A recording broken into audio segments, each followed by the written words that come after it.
Om Yam Brahma Varunendra Ruddhamardastunnandu Divyaistavaihi Vedai Sangapadakkramo Panishadaihi Gayanti Yam Samagaha Dhyanavasthita Tadgatena Manasa Pashyindiyam Yogino Yasyandam Navidussura Suraganaha Devaya Tasmai Namaha Om Sudhismriti Purananam Alayam Karunalayam Namami Bhagavad Padam Shankaram Loka Shankaram. So we are continuing the discussion on the Gita Bhashya. The Bhashya. Abhyudayartha abhi ya pravati lakshano dharmo varnasramancha uddisya vihitaha Sadevadisthana prapti hetuhu apisan Ishwararpana buddhya anushtheyamanaha sattasuddhaye bhavati phalabhisanti varjitaha Shuddha sattvasya cha jnananistha yogyata prapti dvarena jnanotpatti hetutvena cha nisrayasa hetutvam api pratipadyate. So Bhashyagara gives a brief outline of the whole philosophy of human endeavor in spiritual life and also in secular life. All of us have to work. We have to work with our mind, with our intellect, with our emotions. No one can keep quiet physically and mentally at the same time. So Lord Krishna himself says in the 3rd chapter, Nahi kashikshanamabi jatu tisthati akarma krita. We cannot keep quiet even for a split second, physically and mentally. Somehow, our natural tendency is to act, to do something for our sustenance. But is it enough just to work hard with a lot of efficiency, with a lot of professionalism, and attain a great success in material life? Bhashyakara is bringing out a unique paradigm of human endeavor, something that helps us to look beyond the cult of efficiency, beyond the paradigm of success and utilitarian success, something that transcends what we normally understand, happiness in material life. Even if we work very hard, even if we succeed a lot, making a lot of money, wealth, having a good position, a good profession, still very often when we evolve to some higher level, every noble person will think, well, is there something beyond efficiency? Is there something beyond success? Am I just a being that takes birth one day in the past, lives maybe for 100 years if you are lucky, and coming to an end when the body is pushed through the tube? If life nothing but a journey, beginning with birth and ending with death as a piece of stone in the cemetery? Vedanta tells us that death is not the end of a journey, of our life journey. Death is not a full stop. Death is only a comma or a semicolon. So long as we do not realize our true nature, so long as we do not realize the fact that we are an immanent or pervading spiritual reality, so long as we do not realize our Atmanhood, the fact that we are Brahman, so long as we do not realize this truth, we have to continue moving through this rotating wheel of karma. It's called karma chakram. Birth, life, death and rebirth. In the process, people may succeed in material life. Some people do not succeed. So, grief and sorrow on the one hand, happiness and joy on the other. But so long as we do not realize our true nature, happiness at the empirical level, happiness that we feel when we achieve something at the material level, is only a temporary experience. It is in fact only the absence of unhappiness. Happiness at the empirical level is only the absence of unhappiness. What makes us happy may be lost tomorrow, then we become unhappy. So Lord Krishna says, we become truly happy only when we transcend the equation of happiness and unhappiness as these words are understood at the material level. For that, we must be able to detach ourselves from the result of what we are doing. We should do our best mentally and physically, but so long as we are bound to what we do and its result, then we experience anxiety at the time of doing work and depression and disappointment if the results are not up to the expectation, or we may become jubilant when the results are beyond expectation. But we do not always succeed. It's not possible for one to continue succeeding all the time. So we must look beyond success and failure. We should look beyond, we should think of some ideal, that some paradigm that transcends success and failure at the material level. That's why Lord Krishna says, Sukham Atyandikam Yeddat Buddhigrahim Atindriyam. So Atyandikam Sukham, the absolute happiness or joy, it's called blissfulness. It is not happiness as it is understood in its ordinary secular empirical sense. It is real, it's a kind of inner divine contentment that is never lost. That's called Atyandikam Sukham. That's beyond sensory perception. This Sukham we will be able to achieve only when we detach ourselves from our obsessive attachment to the results of whatever undertaking, whatever work we are doing. So that's the first stage in spiritual life, the practice of detached action. Action or duty, performance or responsibility without obsessive attachment to the results.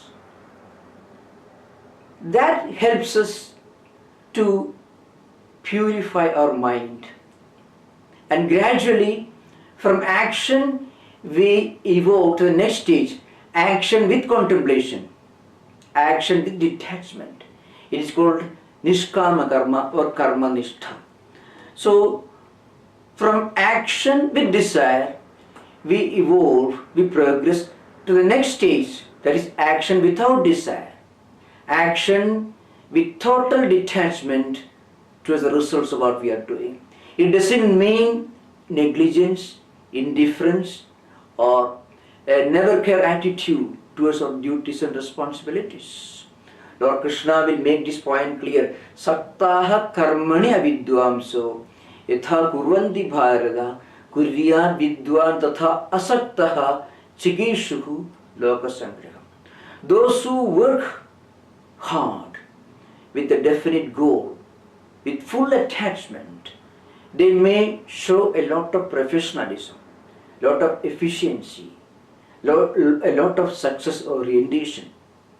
But in the process, they may also face a lot of problems that are inevitable for every action. Anxiety, neurosis, depression, disappointments if we do not succeed. And of course, sometimes we become overjoyed when we succeed. So, Lord Krishna says, yogi is one who, or yogi or vidwan is one who work hard with the same efficiency, with the same professionalism, with the same enthusiasm and zeal as an ordinary person who is attached.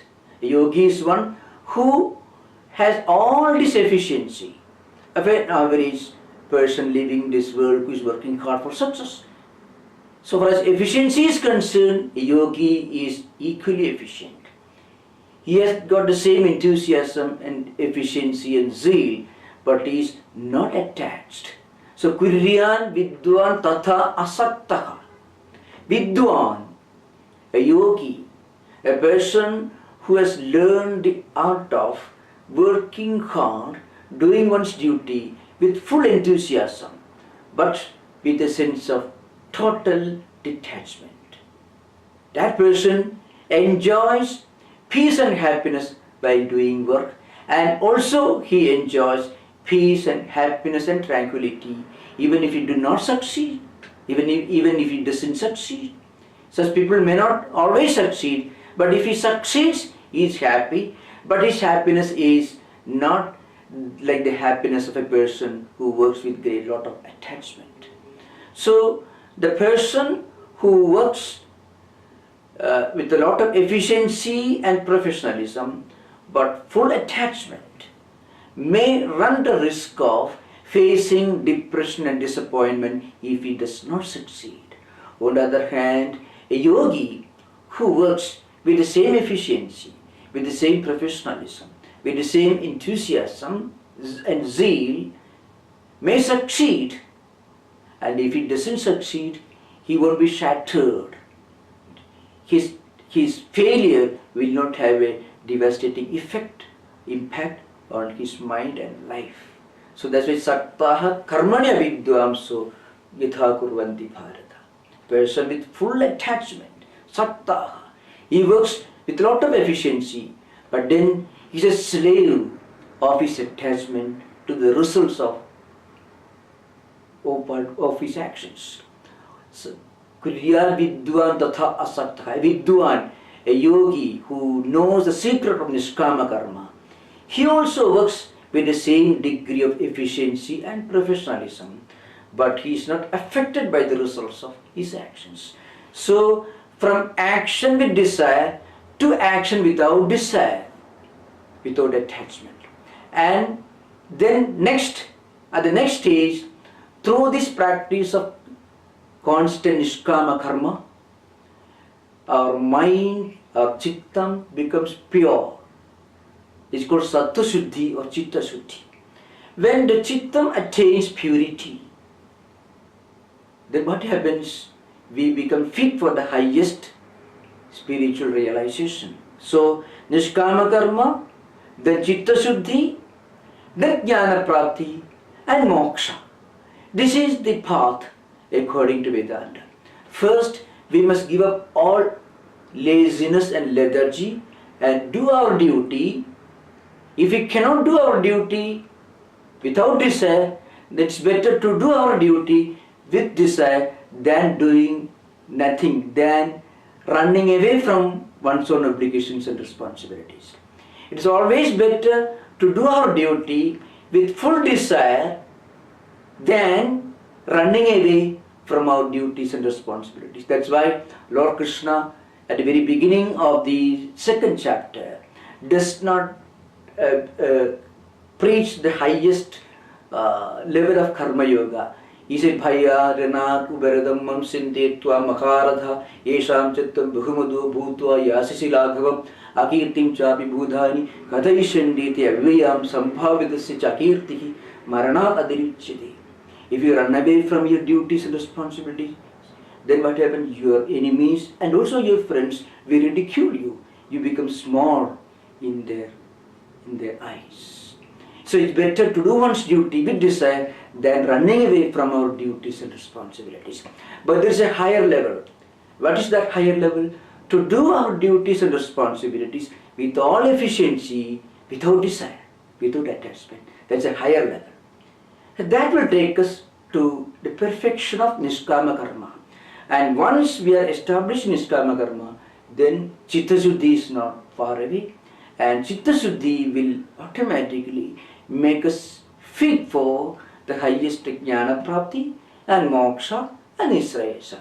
This is what Shankaracharya is speaking about. In fact, he is presenting before us a unique paradigm of human life and human intellect. All our natural tendencies to work emotionally, physically, intellectually, all these tendencies can be converted into Nishkama Karma that will help us to expedite, to fasten, to speed up our spiritual growth.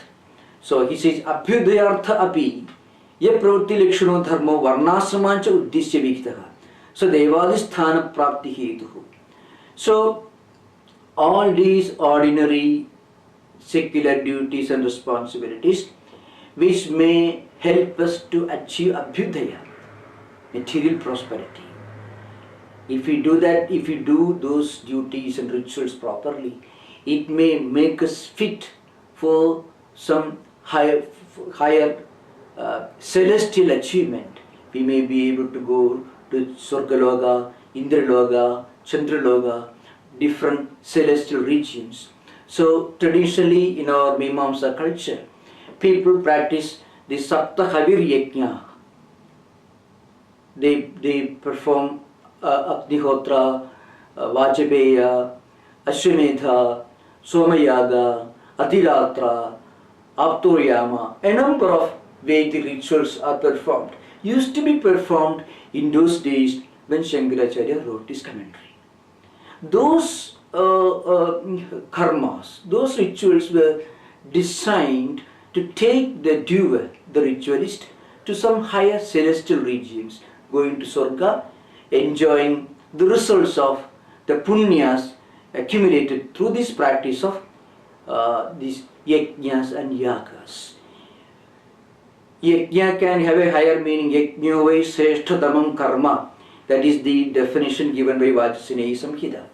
Yajna can be a kind of supreme manifestation of Nishkama Karma, but not always. Very often, Devadodeshena dravyasya tyagaha yajnaha. That Katyayana Vyakya, Sutra Vyakya says, Katyayana says, Devadodeshena dravyasya tyagaha.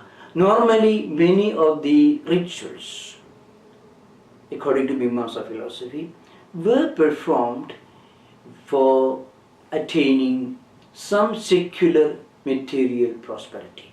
It could be long life, maybe it could be progeny, wealth, and so on. So there are such mantras out there, Jivema Sharadaschatam, Pashyema Sharadaschatam, and so on. Let me be blessed with long life, 100 years, 100 Sharad Kalas.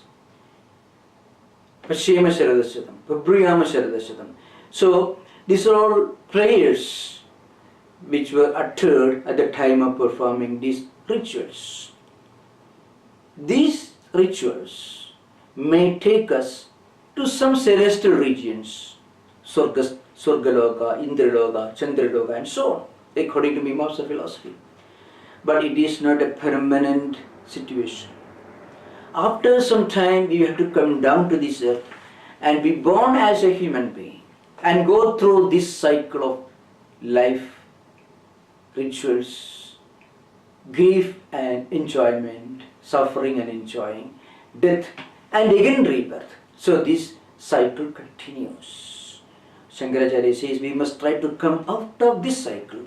How do we do that? Sattva shuddhe bhavati phalabhisandhi varjitaha. Ishwararpana buddhya anushthiyamanaha. The same rituals, if we perform as an offering to God, then what happens? It becomes a means, a path that takes us to Sattva Shuddhi or Chitta Shuddhi. And once we attain Chitta Shuddhi, then Jnana Prapti is not far away. And Jnana Prapti will automatically take us to Moksha. So Bhashyakara says, we must do all our duties and responsibilities as an offering to God. If we can do whatever we do as an offering to God, then this God idea will automatically follow whatever we are doing. It is called yoga. The spiritual idea is linked to whatever we do. Every thought becomes a meditation. every act becomes an offering, and the whole world becomes an expression of the divine. Even the secular activities become spiritualized. It leads to spiritualization of our total life. Then what happens? That life in which all actions become an offering to God, all thoughts become a meditation, that life becomes completely spiritualized. Automatically, that kind of nishkama karma anusthana will become jnanotpatti hetuhu. How? Jnananishta yogyata prapti dvarena. That kind of nishkama karma, where every action is performed as an offering to God. Ishwararpana buddhyanushthiyamanaka. Then what happens? It becomes jnananishta yogyata prapti dvarena jnanotpatti hetuhu. After attaining Chitta Shuddhi, it makes us fit for the highest realization, Jnanotpatti. And once Jnanotpatti, we realize the truth that we are the Atman, then the Shreyasa, Moksha is inevitable. So every action, every physical action can become a spiritual endeavor. Physical energy that we normally use in our day-to-day life through all kinds of actions, whether a person is working in the university, in a factory, in the office, or a teacher or a student, whatever may be our profession, whatever may be the situation in which we find ourselves, we can spiritualize our life. The secular merges with the spiritual. Every physical action which requires physical energy becomes a spiritual endeavor. So physical energy is converted into spiritual energy. It's a unique paradigm of life that Shankaracharya puts before us. So he says, Jnananishta yogyata prapti dvarena jnanopatti hetvena chadi shreyasa hedutvam api pradipajyate.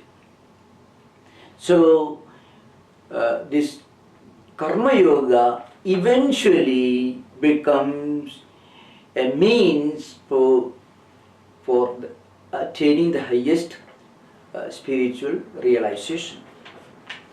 Bhashyakara continues.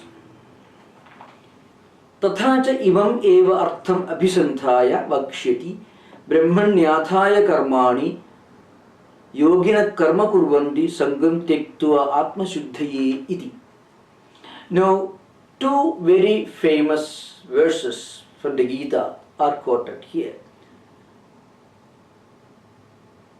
The Bhashyakara tries to substantiate his argument. The argument that every action, physical action, mental action, intellectual action, emotional action, idea, concept, all this can become an offering to God. When we detach ourselves from kartrutva and bhoktrutva, then it becomes an offering to God. Ishwararpana buddhya as an offering to God. Then becomes karma yoga or nishkama karma, and that indirectly takes us to jnana prapti and moksha. So he quotes one verse from 5th chapter, 10th verse. Brahmanyadhaya karmani sangam tektva karoti yaha lippide nasa papena patmapatramiva ambhasa. So those who do all their actions, perform all their duties and obligations as an offering to God, without any personal attachment, without considering themselves as doers or enjoyers of their action, they are able to live in this world like a lotus leaf. A lotus leaf may be in the middle of a lake, but it never gets wet. It is found in the middle of a lake, but the water never makes it wet. Similarly, we may live in this world, but we can live in this world without becoming worldly minded. The world should not enter our mind. Like the water that does not touch the lotus leaf, the world should not be allowed to touch our mind. Sri Ramakrishna Paramahamsa says, Swami Vivekananda's teacher, Guru Maharaj says, we must be able to live in this world, but world should not be within us. When you cross a river in a boat, the water should not be within the boat. The boat should be on the water level. If the water enters the boat will capsize, we may be even killed, we may be drowned. Similarly, when we live in this world, we must take care that we live in this world without being worldly minded. And it is possible.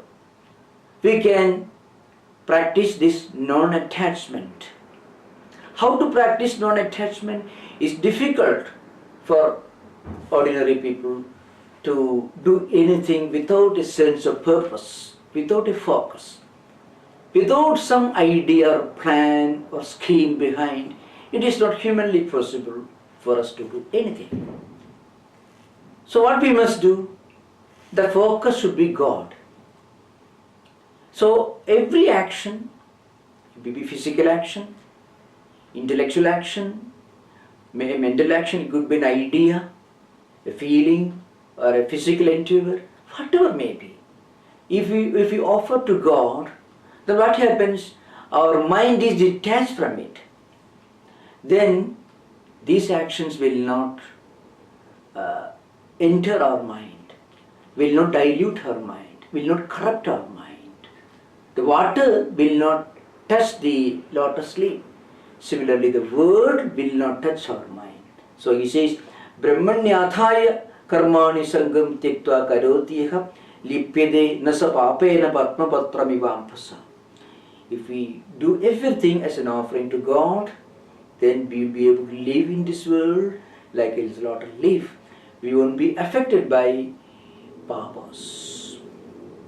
Another verse is quoted, Yogina karma kurvandi sangam tektva atma shuddhaye kayena manasa buddhya kevalaihi indriyairapi yogina karma kurvandi sangam tektva atma shuddhaye. Yogis, karma yogis, spiritual seekers in general, they do everything, but they be totally untouched by any kind of attachment. They do their duties and responsibilities through sharira, body, mind, intellect, indriyas, different senses of perception, senses of action. They may be 24 hours active, 7 days of the week, 365 days of the year. The great spiritual teachers of the world, Shankara and Vivekananda, Sri Ramakrishna, these are all grand examples. They live very short lives, but then they accomplished so much because they had so much of spiritual energy. Action do not necessarily make us tired. It's our attachment to what we do or are concerned about the results of our actions that actually make us fatigued or anxious or worried or exhausted. But if every action is an offering to God, we don't get tired of doing worship. So that's the idea behind. The Bhashya continues, Imam dipragaram dharmam nisresa prayojanam paramarthatattvam cha vasudevakyam parabrahma abhideya bhudam visheshataha abhivenjayat visishta prayojana sambandha abhideyavat gita shastram.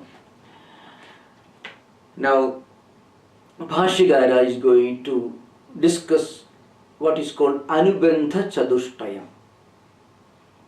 The 4 Anubandhas, 4 important components of a shastram, of a of a scientific work on spiritual life are Vishaya, Prayojana, Adhikari and Sambandha. Subject matter, necessity for its study, competency of the student, and connection of the subject matter with the book that we are discussing. These are called Anubandha Chadushtaya.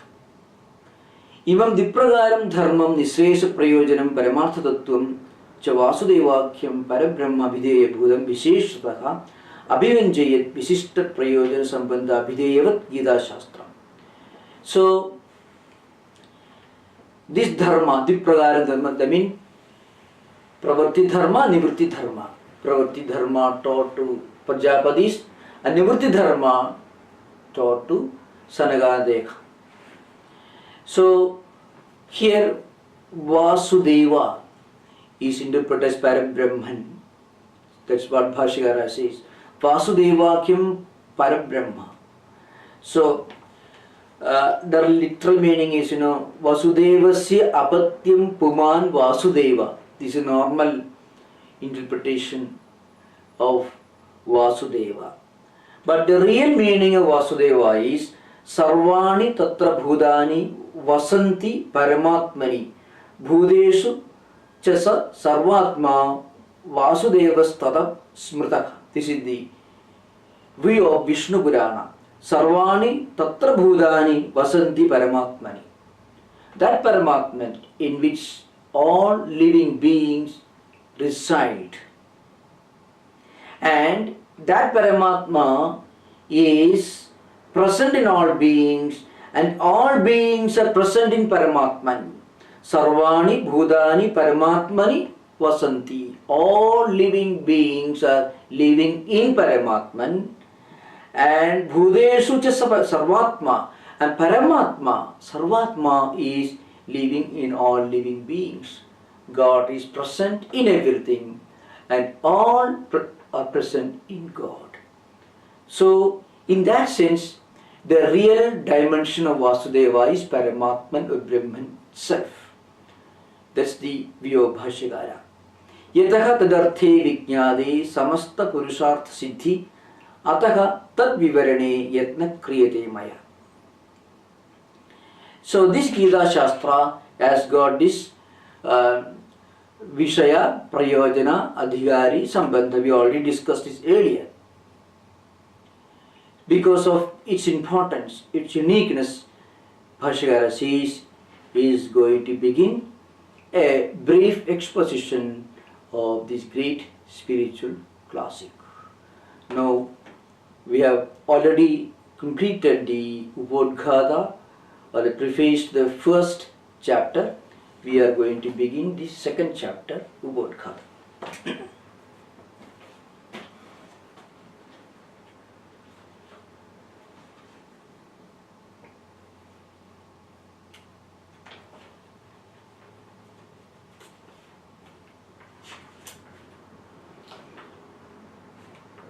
So, this is the Ubodhgata for the second chapter. And Ubodhgata has got a special meaning. When the author doesn't directly enter the main topic, but instead of that, keeping the main topic or subject at the back of the mind, he introduces another subject which is related to the main subject, and then gradually enters the main subject. Such a process, such a work is called Ubodhgata. Directly coming to the main topic is called Pratipatana. So, here again the Ubodhgata continues.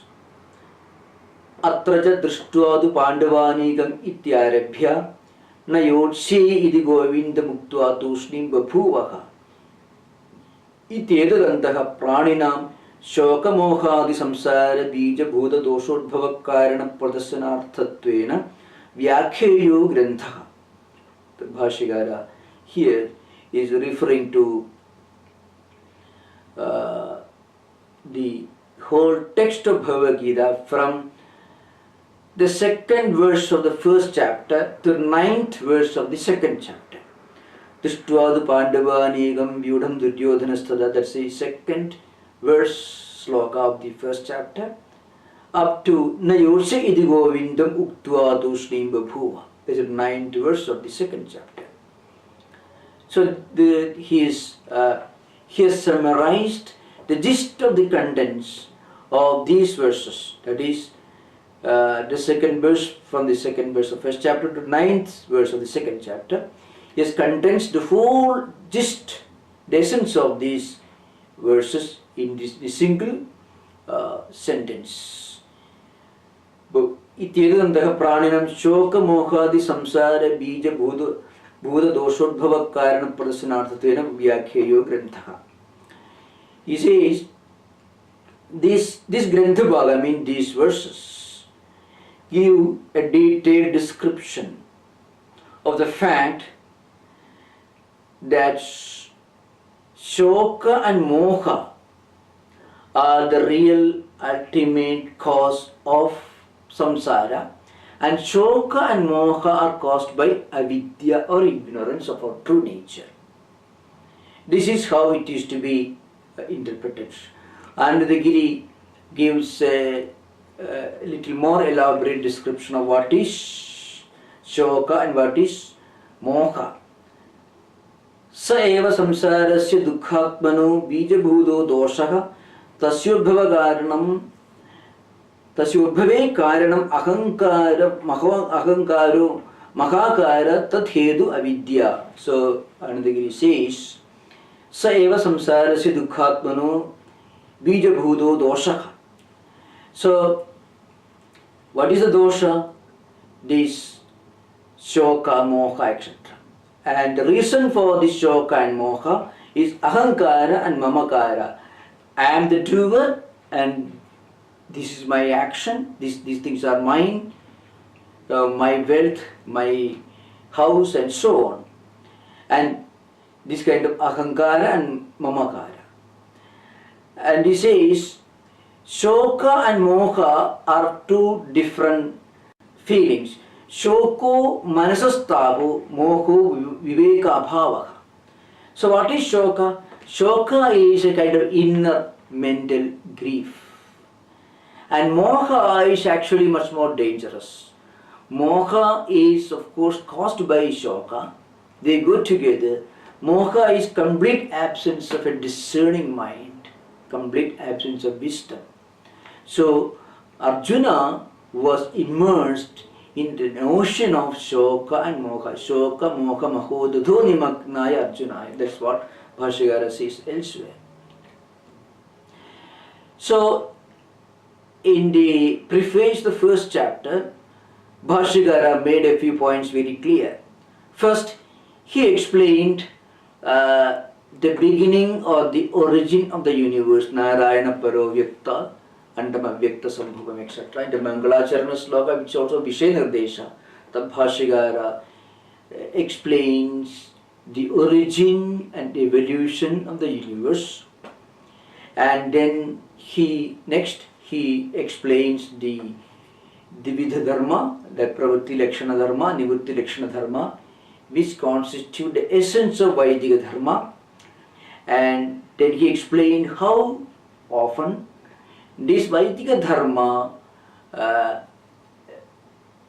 gets degraded due to some people who are expected to practice kam. So Anushtatrinam kamodbhava, that's the expression by Bhashyakara. So Anushtata, if they are really practicing Vaidya Dharma, then they will not be victims of karma.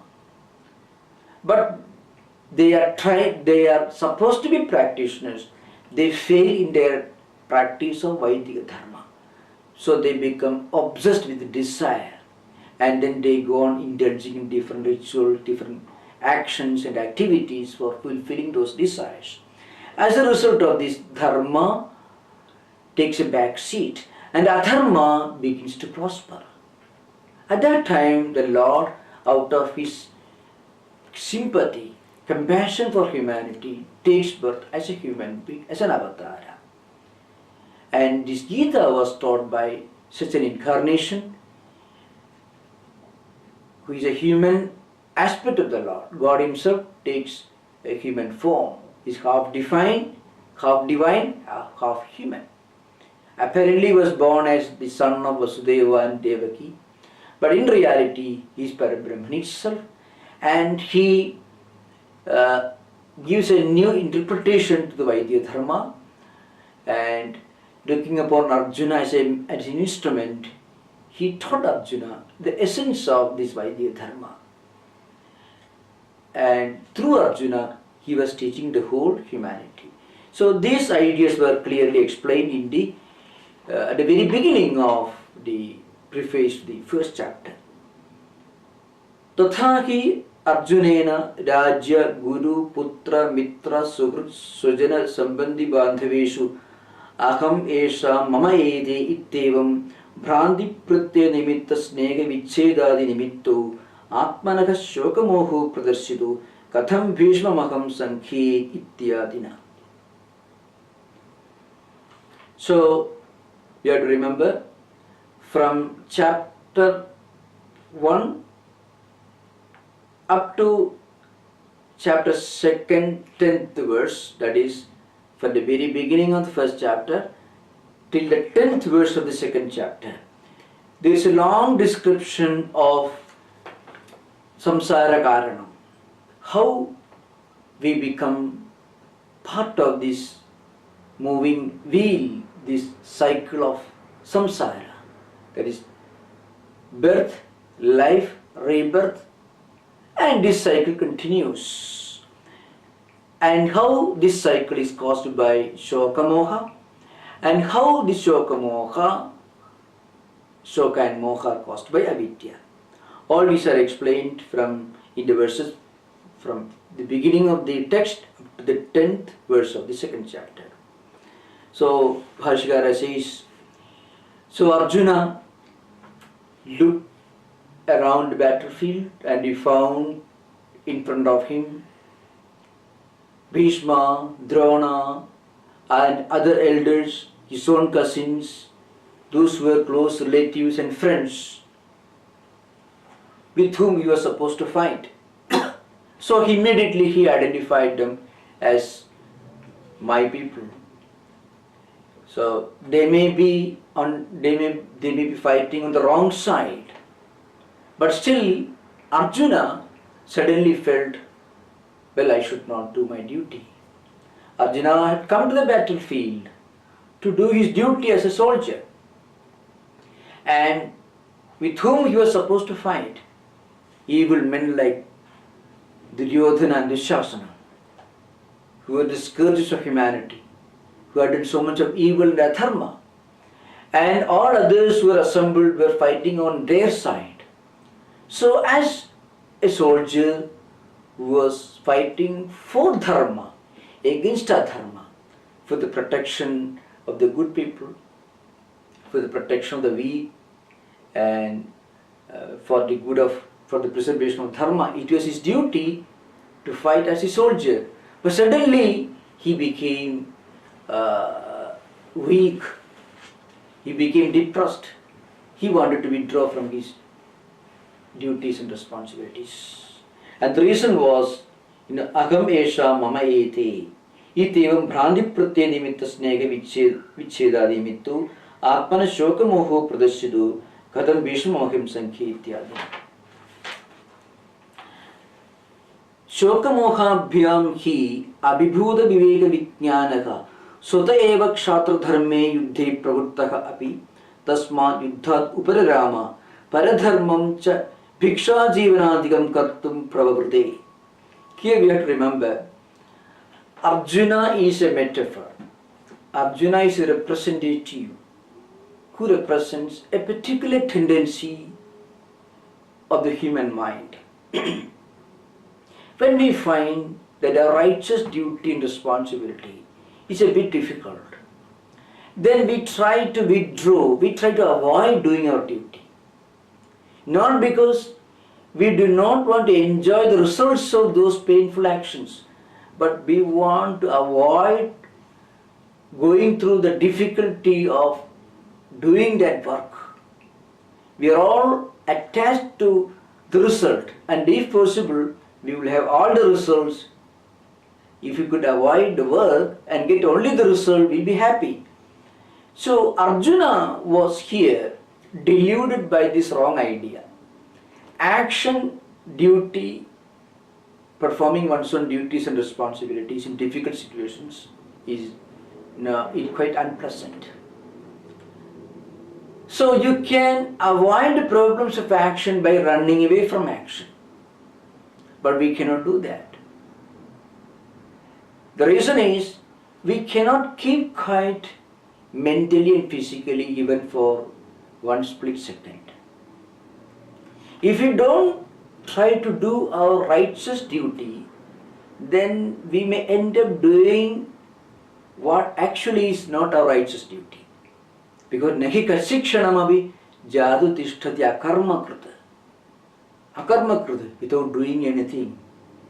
Nahi kasikshanamavi shanamavi. We cannot keep quiet mentally and physically and emotionally, even for one kshana. If we are not doing some good actions, we will be naturally be thinking of doing the opposite. Mind cannot keep quiet. Physically, we may be able to keep quiet for some time, but we have no control over our mind. We cannot really imagine what thought is going to emerge in our mind next moment. We can plan our physical actions more or less, but we cannot plan and determine what idea, what thought is going to emerge in our mind next moment. We cannot have a GPS system for the activities of the mind. So the only way to avoid doing the wrong thing is to constantly strive to do the right thing. Whether we succeed or not, we should always be engaged in doing the right thing. Even an effort to do the right thing will save us from a tendency to do the wrong thing. So that idea you find here in this Bhashya. Shoka mohabhyam hi abhibhuda viveka vijnanaka sota eva kshatra dharme yuddhe pravurtapi tasmat yuddhat upararama. Arjuna was completely immersed in shoka and moha. We already listened to Anandagiri's description. Shoko manasastago moho viveka bhava. Shoka or grief is a problem of the mind, mental grief. But viveka bhava is still more dangerous. We lose our discerning faculty. So if grief and loss of our discerning faculty come together, it will be a big inner crisis, internal crisis. So that was what Arjuna was facing. So Arjuna tried to run away from his righteous duties and responsibilities. But then he cannot keep quiet. So what he did? So he wanted to engage in work which is actually not his. If we do not do what is our appointed righteous duty and responsibility, then we will be naturally drawn towards doing the opposite. That was what Arjuna was facing. Karmendriyani samyamya ya aste manasasmaran indriyarthan vimudhatma mithyachara sauchyade. The 3rd chapter, 6th verse, Lord Krishna says, those who try to pretend to be inactive by withdrawing their senses from their righteous actions, but sitting quiet somewhere dreaming, thinking about the results of actions that they would have enjoyed if they really did those things, if they really could do those actions. Such people are mithyachara, hypocrites. It is hypocrisy. The real yogi is one yastu indriyani manasa niyamya arabhade arjuna karmendri karma yogam asattaha sabhisishyate. The real yogi is one yastu indriyani manasa niyamya arabhade arjuna. Mental, with the mind which is calm and quiet. They have controlled their Indias from getting attached to different things. But at the same time, they do not remain inactive. They may be always active, but the mind is always in a state of perfect equilibrium because it is not attached to the action or its result. So a real yogi is one who mentally remains calm and quiet without any attachment. But physically, they may be engaged in doing their righteous duties and responsibilities. So if a person tries to run away from his righteous duties and responsibilities, his natural tendency to act will drag him into wrong actions, wrong thoughts and wrong ways of life. The danger is brought out here. Tathacha sarvapraninaam shoka mohadi doshavishtajedasam subhavata eva sudharma parityagaha pradishiddha seva cha syad. Bhashyakara says, this is a natural tendency for people who are immersed in this ocean of shoka and moha, as Arjuna was, to renounce, to avoid their righteous duties and responsibilities, and then automatically they'll be indulging in actions which really are not their duties, not responsibilities. So even if they are engaged in their actions, still they will be fully attached to the results of their actions. So dharme pravurtanam api tesham vangmanakayadinam pravurtihi bhalabhisandhi varjida eva sahankara bhavati.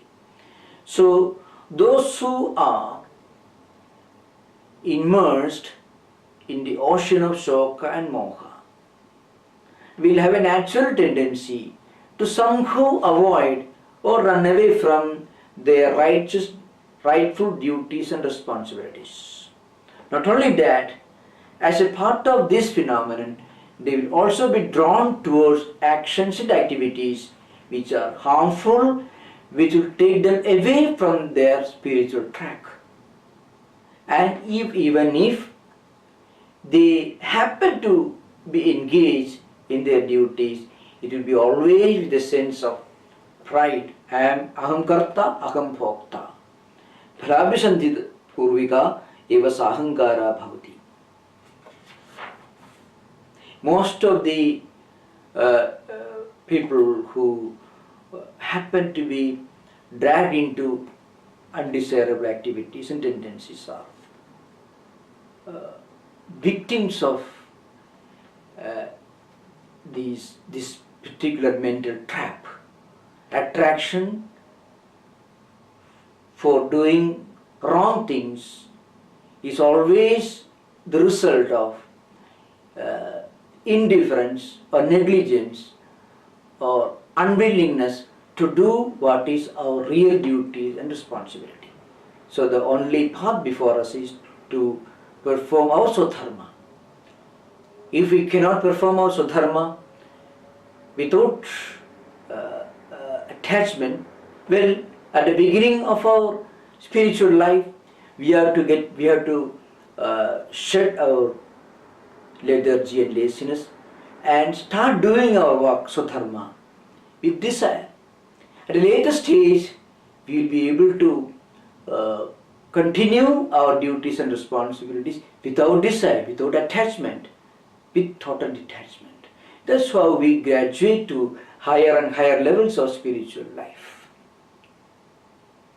Tatra evam sati dharma dharmopachaya ishtanishta janma sukha dukkha samprapti lakshanaha samsaraha anuparadaha bhavati ityadaha samsara bija bhudau shokamoho. Bhashyakara says, Tatra evam sati, that being the case, dharma dharmopachaya ishtanishta janma sukha dukkha samprapti lakshanaha samsaraha. This samsara, this cycle, these endless cycles of life, death and rebirth, these endless cycles of suffering and enjoyment, continuing one after the other. This wheel goes on rotating, this samsara. Anuparadaha bhavati. It doesn't stop anywhere. A wheel doesn't have an end or a beginning. It goes on rotating. So long as we go on doing our duties and responsibilities with great attachment, with great desire, with an obsessive attachment to the results of what we do, then we become overjoyed when the results are beyond expectations, and we become grief-stricken if the results are beneath expectations, or we don't succeed at all. And we cannot always succeed. Everyone knows. We cannot keep succeeding all through. If there is success, there will be failure, and of course again success. You cannot have a coin with only one side. So also we cannot always succeed without the possibility of failure at some other point of time. So we should be able to look beyond success and failure. This higher perspective is the only way to attain peace of mind and mental equilibrium. And that is possible through non-attachment. And that's the first step in spiritual life. Non-attachment helps us to enjoy inner peace and happiness. And gradually our mind becomes pure, chitta shuddhi or sattva shuddhi. And sattva shuddhi or chitta shuddhi automatically, but certainly will take us the next step, jnana prapti. Because once we attain the peak of perfection in sattva shuddhi or chitta shuddhi, the jnana prapti is inevitable. And jnana prapti will automatically take us to moksha. Tayoscha sarva karma sannyasa purvagat atmajnanat na anyadaha nivrittihi iti tad upadidikshuhu sarva lokanugrahartham arjunam nimitti kritya aha bhagavan ashocyan ityadi. So, this shoka and moha are the cause for the samsara, for the cyclic existence, this cycle of birth, life, rebirth, and so on. How this samsara comes to an end? This samsara comes to an end only by atmajnana. But atmajnana should be preceded by sarva karma sannyasa. Sarva karma sannyasa should be understood as giving up of all desires, giving up of all attachment. Because physically we cannot remain inactive or mentally. So sarva karma sannyasa means sarva karma phala sannyasa. Phala is also inevitable. So what does it mean? Our attachment to sarva karma phala, our obsessive attachment to the results of our actions should be given up.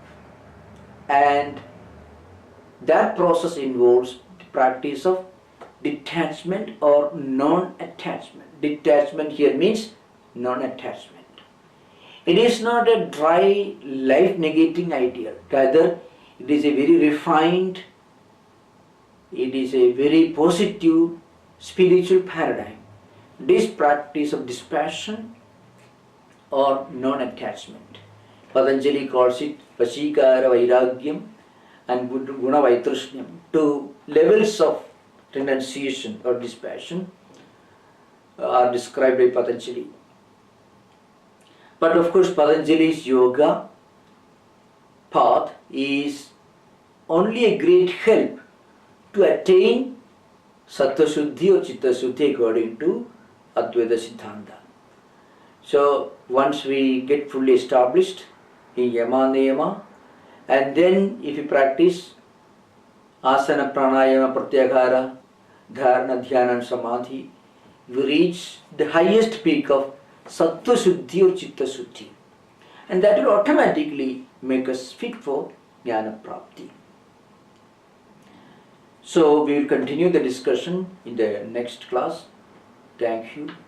Om Shanti Shanti Shanti. Hari Om Tat Sat. Sri Rama Krishna Arpanamastu.